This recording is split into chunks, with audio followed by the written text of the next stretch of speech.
প্রধানমন্ত্রী জনাব তারেক রহমান শেখ হাসিনা হয়ে উঠতে চাইছেন, বিএনপি আওয়ামী লীগ হয়ে উঠতে চায়। আমার মনে হয় কান পাতলে এই ধরনের কথাবার্তা এখন অনেক দিকেই শোনা যায়। বিরোধী রাজনৈতিক দল যেমন আছে, আমাদের নাগরিক সমাজের একটা অংশ এই ধরনের কথা বলতে শুরু করেছেন। খুবই হতাশার ব্যাপার এটা। এটা এই কারণে নয় যে সরকারের অবস্থান থেকে এটা হতাশার মনে হচ্ছে। কেন হতাশার, আমি সেই আলোচনায় আসবো। ইনফ্যাক্ট এই আলোচনাটা শুরু হয়েছে মূলত প্রথমত জুলাই সনদ গণভোট নিয়ে, এবং এই মুহূর্তে খুবই উত্তপ্ত বিতর্ক যেটা নিয়ে হচ্ছে সেটা হলো অন্তর্বর্তী সরকারের সময় করা অধ্যাদেশগুলোর কিছু আইনে এই মুহূর্তে কথাটা আমি বলছি, পরিণত না করা নিয়ে। এর মধ্যে উল্লেখযোগ্য কয়েকটা আছে। এর মধ্যে গুম নিয়ে একটা অধ্যাদেশ আছে, মানবাধিকার কমিশন নিয়ে আছে, বিচার বিভাগের স্বাধীনতার সাথে রিলেটেড দুটো আছে। একটা হলো বিচার বিভাগের জন্য পৃথক সচিবালয় করা এবং উচ্চ আদালতের বিচারক নিয়োগের জন্য পৃথক আইন। এগুলো আইনে পরিণত হচ্ছে না এখন। আচ্ছা, এই ব্যাপারটা একটু আলোচনা করতে চাই, এবং এটাকে কিভাবে ডিসইনফরমেশনের মাধ্যমে সরকারের বিরুদ্ধে ব্যবহার করছেন অনেকেই, সেই জায়গাটা একটু বলবো। তারও একটা প্রশ্ন করি, অনেকেই এভাবে ইন্টারপ্রিট করছেন, উনি বলছেন গুম অধ্যাদেশ বাতিল হয়ে যাচ্ছে, সুতরাং বিএনপি আসলে গুম করা শুরু করবে। বিচার বিভাগের সাথে স্বাধীনতার সাথে রিলেটেড যে অধ্যাদেশগুলো আছে, এগুলো যেহেতু আইনে পরিণত হচ্ছে না, সুতরাং বিএনপি বিচার বিভাগ নিয়ন্ত্রণ করতে চায়, তার মতো করে যা ইচ্ছে তা করতে চায়। আমরা গুম অধ্যাদেশে একটা প্রশ্ন করে রাখি, তারপর আমি আলোচনায় ঢুকবো। সেটা হচ্ছে, গুম অধ্যাদেশ তো এখন আলাপ হচ্ছে, এর আগে ছিল না, শেখ হাসিনার আগেও ছিল না। 2001-06 বিএনপি সরকার ক্ষমতায় ছিল।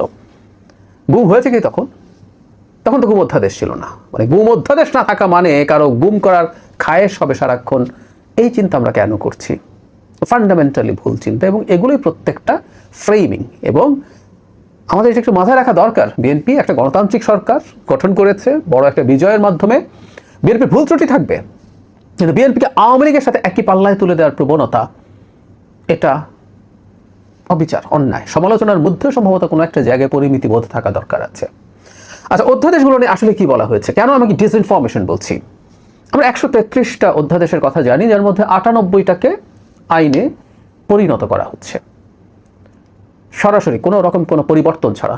একটু ছোট্ট কনস্টিটিউশনাল ইস্যু আমরা অনেকেই জানি, সেটা হচ্ছে অধ্যাদেশ হচ্ছে আসলে আইনের মতোই। এটা যখন সংসদ থাকে না, তখন রাষ্ট্রপতি অধ্যাদেশ জারি করেন, সেটা আইনের মতোই এফেক্টিভ, তবে এটার আয়ু থাকে নেক্সট পার্লামেন্ট বসার আগ পর্যন্ত, এবং পার্লামেন্ট বসার 30 দিনের মধ্যে এটাকে যদি আইনে পরিণত না করা হয় পার্লামেন্টের ভোটাভুটির মাধ্যমে, তাহলে এটার কার্যকারিতা আর থাকে না।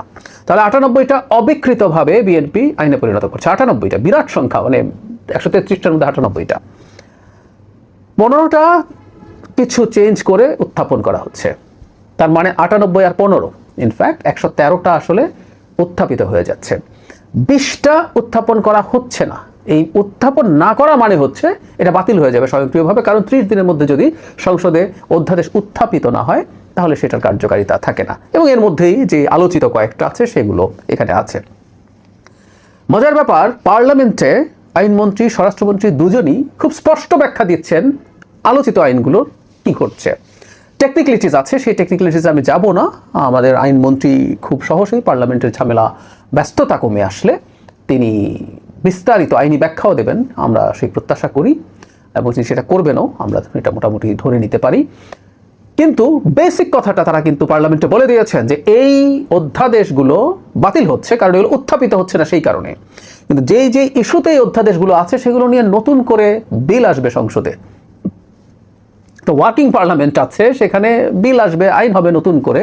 সময় বেশি নেওয়ার কারণ কি? কেউ বলতে পারেন যে আমরা 15টা তো কিছু চেঞ্জ করে নিয়ে আসা হয়েছে, এগুলো চেঞ্জ করে থাকলে করে নিয়ে আসা হলো না কেন? সরকার মনে করে এই আইনগুলোর ক্ষেত্রে আরও প্রচুর কথাবার্তা, আলাপ আলোচনা, স্টেক হোল্ডারদের সাথে মত বিনিময়, এগুলো আরও ভালোভাবে হওয়া দরকার, এবং এগুলোর মেজর আলোচনার মাধ্যমে এটা সংশোধিতভাবে আসা দরকার আছে। সুতরাং যে আলোচিত আইনগুলো নিয়ে এত শোরগোল, এবং যার কারণে বিএনপিকে আওয়ামী লীগ বানিয়ে দেওয়া হচ্ছে, জনাব তারেক রহমানকে শেখ হাসিনা বানিয়ে দেওয়া হচ্ছে, আর একটা গণঅভ্যুত্থানের ডাক কেউ দিচ্ছেন, সেইটা মানে কোনোভাবে যৌক্তিক না। এই আইনগুলো আসবে, সে আইন আসার পর সংসদে আবার ডিবেট হবে, তখন যে কেউ ডিবেট করতে পারেন, কারো যদি কোনো রকম কোনো দ্বিমতের জায়গা থাকে। সংসদের কাজ তো আসলে মূলত ওইটা। আমরা দেখছি সংসদের মধ্যে নানান কথাবার্তা হচ্ছে, কিন্তু মূল কাজ এটা, সেই সময় তারা পারফর্ম করবেন। আরেকটা ব্যাপার, কেউ কেউ বলার চেষ্টা করছেন এগুলো তো করেই দিয়েছিল অন্তর্বর্তী সরকার, বিএনপি কেন এটাকে নিয়ে আবার অন্যভাবে ভাবছে। একটা কথা মাথায় রাখতে হবে, প্রত্যেকটা সরকারের নিজস্ব চিন্তা আছে, রাষ্ট্রকে সে কিভাবে দেখতে চায় সেটা নিয়ে তার নিজস্ব ভাবনা আছে, থাকতে হয়, এটাই নিয়ম। শুধু অন্তর্বর্তী সরকারের মতো করে সব অধ্যাদেশ আইনে পরিণত করে ফেলতে হবে এ দায়ভার বিএনপির কেন? আইন প্রণয়নের ক্ষেত্রে, অধ্যাদেশকে আইনে রূপান্তরের ক্ষেত্রে বা নতুন আইন প্রণয়নের ক্ষেত্রে জাস্ট একটা জিনিস মাথায় রাখতে হবে, সেটা হচ্ছে এটা মাদার ল, অর্থাৎ কনস্টিটিউশনের সাথে যেন সাংঘর্ষিক না হয়। সেটা সাংঘর্ষিক হলে কনস্টিটিউশনই বলছে যতটুকু সাংঘর্ষিক ততটুকু, অথবা পুরোটা সাংঘর্ষিক হলে পুরো আইনই বাতিল হয়ে যেতে পারে। সো ওর বাইরে নানা রকম আইন তৈরি হতে পারে, এবং একটা দল তার নিজস্ব চিন্তা, তার নিজস্ব যে ফিলোসফি দিয়ে সে জনগণের সাথে রাজনীতি করে, সামনে রাজনীতি করে, সে যেভাবে জনগণের সামনে প্রতিশ্রুতি দেয় সেই মতো সে আইন করবে, এটাই নিয়ম। অন্তর্বর্তী সরকারের মতো সব অধ্যাদেশ পাশ করে ফেলতে হবে কেন? এই চিন্তাটাই হাস্যকর। একটা উদাহরণ দিই, ধরলাম বিএনপি এর বাইরেও নতুন নতুন আরও কিছু আইন আনবে, বা বিএনপি তার মতো করে যে আইন আছে, আমরা ধরে নিলাম যে গুম আইন বা মানবাধিকার কমিশন যে আইন আছে এগুলো বিএনপি আনলো, এনে এসে সেটাকে করলো, পাশ করলো, যেহেতু বিএনপির সংখ্যাগরিষ্ঠতা আছে। বিএনপি তো শুধু আইন প্রণয়ন না, সংবিধান সংশোধনের সংখ্যাগরিষ্ঠতা আছে। তো বড় ধাপে ধরে নিলাম আমরা বিএনপি জিতলো না, জামাত এনসিপি জোট তখনও আছে, তারা জিতলেন। তারা তো আইনগুলো বিএনপি যেভাবে করছে হয়তো পছন্দ করছে না, তারা হয়তো ইন্টারিম যেভাবে করেছেন তাদের ভাষায়, আমি জানি না তারপর তারা কি করবেন, কিন্তু ধরে নিলাম তারা তো এখন ওটার পক্ষে খুব কথা বলছেন, তো তারা গিয়ে তো এটা পাল্টাবেন, তার নিজস্ব চিন্তা, তার নিজস্ব ফিলোসফির জায়গা থেকে এই কাজটা করবেন, এটাই তো নিয়ম। সুতরাং ইন্টারিম যেভাবে অধ্যাদেশ জারি করেছে সেভাবে পাশ করার কিছু নেই।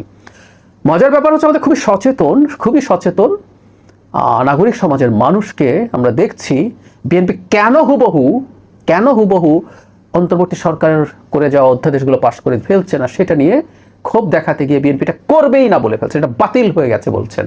এবং বাতিল আবারও বলছি, এটা টেকনিক্যাল ব্যাপার, কারণ এটা উত্থাপিত হচ্ছে না বলে। তো এই ইস্যুগুলোতে বিএনপি আইন করবে না ভাবেই এই কথা তারা বলেনি।